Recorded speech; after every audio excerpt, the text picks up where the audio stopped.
మహాన్యూస్ మీడియాకు నమస్కారం. గత 4 సంవత్సరాలుగా కళాశాలలకు ఇవ్వాల్సినటువంటి ఫీ రియంబర్స్మెంట్ బకాయిల్ని రాష్ట్ర ప్రభుత్వం ఇవ్వకపోవడం వలన ఈరోజు తెలంగాణ రాష్ట్రంలో ఉన్నటువంటి degree, PG, engineering, MBA, MCA, law, DEd, BEd, ITI, polytechnic కాలేజీలు అందరూ కూడా విపరీతమైనటువంటి సంక్షోభంలో ఉండడం జరిగింది. ఈ సమస్యను దృష్టిలో పెట్టుకొని రాష్ట్రంలోని దాదాపు 2500 ఉన్నత విద్యా సంస్థలు, ప్రొఫెషనల్, నాన్ ప్రొఫెషనల్ కాలేజీలు అన్నీ కలిపి ఫతి అనే ఒక సమాఖ్యగా ఏర్పడి మేము నిరవధిక బంద్కు పిలుపునివ్వడం జరిగింది. ఇందులో భాగంగా నిన్నటి నుండి మన రాష్ట్రంలో నిరసన కార్యక్రమాలు చేపట్టడం జరిగింది. ఈరోజు అంబేద్కర్ విగ్రహాల వద్ద అందరూ కళాశాల యాజమాన్యాలు, అధ్యాపకులతో కలిసి మేము వినతిపత్రాన్ని అందజేయడం జరిగింది. అదేవిధంగా ప్రభుత్వం స్పందించకపోతే భవిష్యత్తులో కూడా మేము ఈ నిరసన కార్యక్రమాలను కొనసాగించాల్సి వస్తుంది. వాస్తవంగా ఈ ప్రభుత్వానికి మేము చేస్తున్న విజ్ఞప్తి ఏంటంటే, దాదాపు ఈ 15 సంవత్సరాలుగా ఎంతోమంది విద్యార్థుల్ని ఉన్నత స్థానంలోకి చేర్చినటువంటి పథకం ఫీ రియంబర్స్మెంట్ స్కీమ్. ఇలాంటి పథకాన్ని ప్రస్తుత రాష్ట్ర ప్రభుత్వం నిర్లక్ష్యం చేయడం వలన లక్షలాది మంది విద్యార్థులు ఇవాళ వారి యొక్క కెరియర్ అనేటువంటిది ఇబ్బందులు పడే పరిస్థితి ఉంది. దాదాపు 14 లక్షల మంది విద్యార్థులు, సామాన్య మధ్యతరగతి కుటుంబాలకు చెందిన విద్యార్థులు ఈ ఫీ రియంబర్స్మెంట్ స్కీమ్ ద్వారా విద్యను పొందడం జరుగుతుంది. మరి ఇంత ఉన్నతమైన ఈ పథకాన్ని ప్రభుత్వం నిర్లక్ష్యం చేయడంతో చాలామంది విద్యార్థులకు నాణ్యమైన విద్య దూరం అవడంతో పాటు విద్యా సంస్థలు మూతపడే పరిస్థితి ఏర్పడ్డది. అందులో పనిచేస్తున్న అధ్యాపకుల యొక్క ఉపాధి అగమ్యగోచరమైన పరిస్థితి ఏర్పడ్డది. కాబట్టి మేము ఈ సందర్భంగా ప్రభుత్వానికి ఇస్తున్న విజ్ఞప్తి ఏంటంటే, ఇది విద్యారంగం అనేది మన దేశ భవిష్యత్తును తీర్చిదిద్దే రంగం. అతి తక్కువ ఖర్చుతో మేము నాణ్యమైన విద్యను విద్యార్థులకు అందిస్తున్నాం. కాబట్టి మీరు ఒకసారి మీకు అవసరం అనుకుంటే, ఇందులో ఏమైనా లోపాలు ఉంటే మీరు ఇన్స్పెక్షన్ చేయండి. అందులో క్వాలిటీ విద్యను అందించడానికి ఏ రకమైనటువంటి చర్యలు తీసుకోవాలో మీరు తీసుకోండి. మేము కూడా దానికి సహకరించడానికి సిద్ధంగా ఉన్నాం.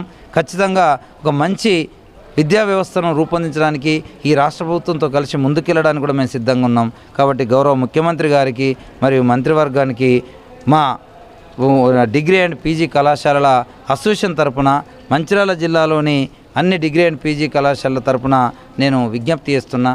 ఖచ్చితంగా మాకు రావాల్సిన దాదాపు మొత్తం రాష్ట్రంలో 10,000 కోట్ల బకాయిలు ఉన్నాయి. అందులో కేవలం 1,200 కోట్ల రూపాయలని దసరా, దీపావళి సమయంలో విడుదల చేస్తామని చెప్పారు. కేవలం 300 కోట్లే ఇచ్చారు.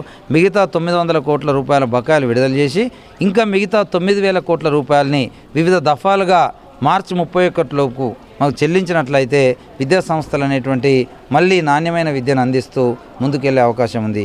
కాబట్టి ఈ రకంగా చర్యలు తీసుకుంటారని ఆశిస్తూ ఈ ప్రభుత్వానికి మరొకసారి విజ్ఞప్తి చేస్తున్నాం.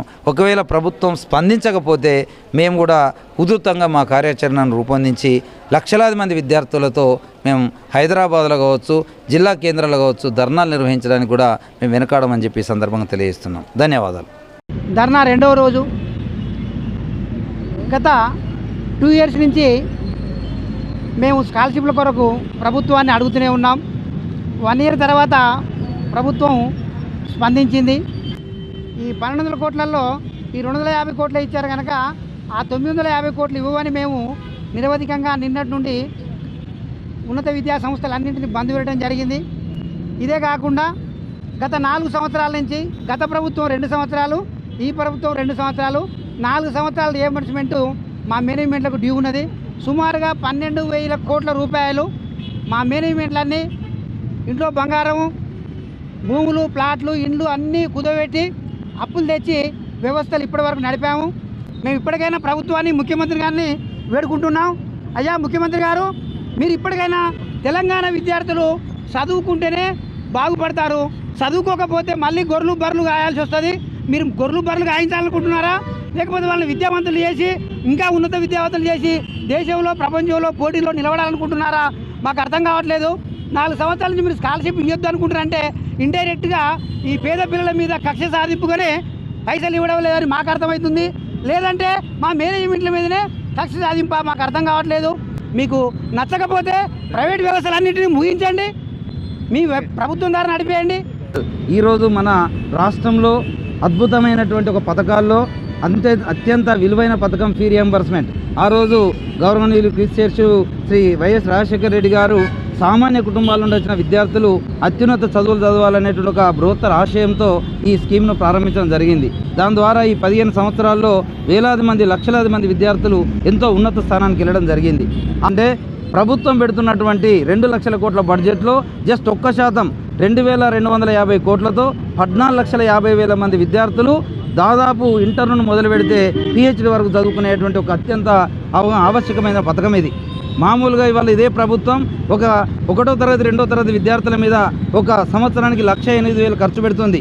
అదేవిధంగా ఇంజనీరింగ్ విద్యార్థుల మీద, డిగ్రీ విద్యార్థుల మీద, ప్రభుత్వం ఆధ్వర్యంలో గురుకులం విద్యార్థుల మీద 1,90,000 ఖర్చు పెడుతుంది. కానీ కేవలం ఒక 12,000 రూపాయలతో డిగ్రీ విద్యార్థులకు, 35,000తో ఇంజనీరింగ్ విద్యార్థులకు నాణ్యమైన విద్య అందిస్తూ ఈ 15 సంవత్సరాల్లో లక్షలాది మంది విద్యార్థులను మేము ప్రయోజకులుగా చేసినటువంటి పరిస్థితి. ఆ రోజు 1995 నుండి 2005 మధ్య ప్రభుత్వంలో సరైనటువంటి వసతులు లేనప్పుడు మాలాంటి విద్యావంతులు యూనివర్సిటీలలో కూడా పీజీలు పూర్తి చేసుకొని మనం కూడా ఒక ఫ్యాషన్తో విద్యా సంస్థలు స్థాపించి కొంతమందికి ఉపాధిని అందించాలనే ఒక లక్ష్యంతో మేము ఈ విద్యా సంస్థను ఏర్పాటు చేయడం జరిగింది. మాకు న్యాయం చేయాలని కోరుతున్నాం. మేము ఇది న్యాయం చేయమని అడిగినందుకు కూడా ఈ మధ్యకాలంలో విజిలెన్స్ కమిటీలు అనేటువంటి వేసి మమ్మల్ని భయపెట్టాలని చూస్తున్నారు. దయచేసి వాటి మీద మేము స్పష్టత ఇవ్వడానికి సిద్ధంగా ఉన్నాం. ఏ చిన్న అక్రమం జరిగినా దానికి మేము బాధ్యత వహిస్తాం. ఎలాంటి అక్రమాలు జరగలేదు, అన్నీ ఆన్లైన్లో జరుగుతున్నాయి. కాబట్టి మీరు విజిలెన్స్ విచారణకు మేము ఖచ్చితంగా సహకరిస్తాం. కానీ మాకు ఇవ్వాల్సిన నిధులు ఇచ్చుకుంటూ మీరు ఆ పని చేయండి.